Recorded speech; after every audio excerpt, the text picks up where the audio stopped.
السلام عليكم ورحمة الله وبركاته. يا أهل النخوة والشهامة في اليمن، خصوصا أهل الفرشة في الحدود اليمن، يا أهل الفزعة، يا أهل القلوب الطيبة، نخاطبكم اليوم قلوبنا مليانة الألم وكل أملنا فيكم قعد الله. قساتنا قسات بنتنا هنا اللي تشوفونها وراي في الشاشة. هنا كانت تشتغل في السعودية تكافح عشان تعيش وتوفر لرزعاتها حياة كريمة، اضطرت تروح للحدود عشان تضبط وضعها وترجع لحياتها بالشكل نظامي، لكن للأسف حسابات التهريب ما خاف الله فيها وتركوها في وضع صعب جدا. قالوا إنها توفت، لكن الأخبار تقول إنها لسه حية. هنا محتجزة عند الناس ما عندهم لا ضمير ولا إنسانية. يا أهل اليمن، يا أهل الكرم والرجولة، إحنا تيوبيين نعرفكم زين، نعرف إنكم ما ترضون بالظلم ولا ترضون إن امرأة تنزلم على أرضكم، خاصة وهي وراها الطفلة تنتظرها. هنا اليوم اللي تشوفونها وراي في الشاشة، هنا مو بس بنت إثيوبية، هنا أمانة وجارتكم أو مستجيرة في حدودكم، واللي يستجير بأهل اليمن ما يذح. اليوم نطلبكم بالله أو بالرجولة اللي فيكم تفزعون أو توقفون وقفة الرجال وتبحثون عنها في إنقاذها من هذول الناس الظالمين. فزعتكم ممكن ترجع الأم للبنتها وتفرح قلب الطفلة محرومة من أمها، وإحنا واثقين فيكم بعد الله إنكم قدها وإنكم ما تخذلون حد يحتاجكم. خلوا غزية هنا غزية في بيت كلكم، لأن الحر ما يرضى بالظلم، وأنتم أهل الحرة والكرامة. رجعوا هنا لبنتها، الله يبيز وجهكم ويكتب أجركم ويحفظ اليمن وأهلها. የሴት ልጅ ህመም የሚያሳምምህ ይሄንን ድምጽ እየሰማህ ያለህ የሰው ልጅ በሙሉ ይሄንን ቪዲዮ ላይክ፣ ሼር፣ ዲዩትና ሪፖስት በማድረግ ለዓለም እንዲደርስ ሁላችሁም የተቻላችሁን ታደርጉ ዘንድ በፈጣሪ ስም ማጸናችኋለሁ። መጋቢት 19 2018 ዓመተ ምህረት ቸር ያሰማን።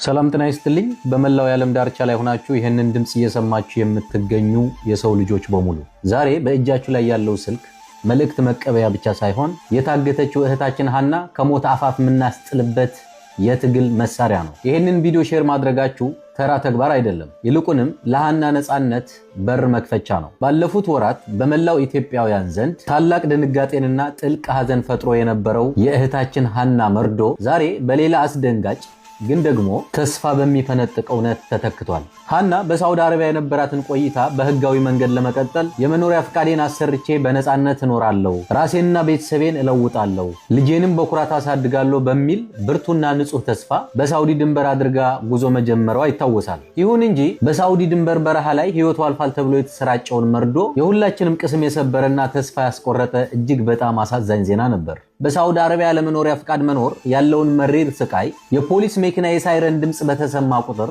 የሚፈጠረው ድንጋጤና የስነ ልቦና ቀውስ ሁሉም ሰው ያውቀዋል። ያንን የፍርሃት ኑሮ ሸኝታ በክብርና በነፃነት ሰርታ ልጇን ለማሳደግ ስትል ነበር ብቸኛው አማራጭ አድርጋ አደገኛውን የየመን በረሃ ለመጋፈጥ ጉዞ የጀመረችው። ያ የሐዘን ዜና በተለይ በቅርቡ የወለደችውን ጨቅላ ልጇንና የእናትነት ስሜቷን ለምናውቅ ሁሉ በሳውዲ ድንበር ላይ በረሃ ላይ ቀርታለች መባሉ የህሊና እረፍት የሚነሳ መሪር ክስተት ሆኖ ሰንብቷል።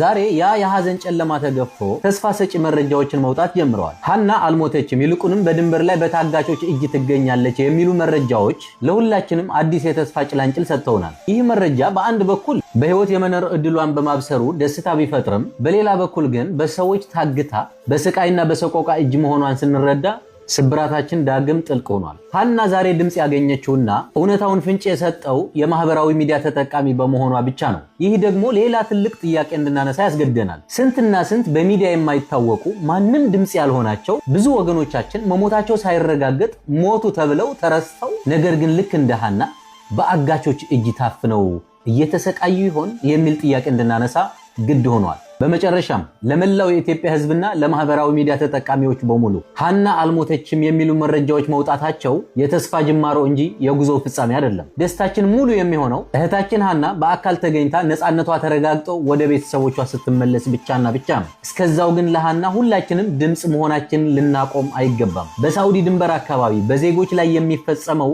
ይህ አሰቃቂ የእገታ ተግባርና የሰዎች ዝውውር ወንጀል ዓለም አቀፍ ትኩረት እንዲያገኝና ሀናን ጨምሮ ሌሎች የዚሁ ጥቃት ሰለባ ቤተሰቦች ሁላችሁም የፍትህ ድምጽ እንድትሆኑ በፈጣሪ ስም ማጸናለሁ። ሀና ዛሬም የተስፋችን ምልክት ነች።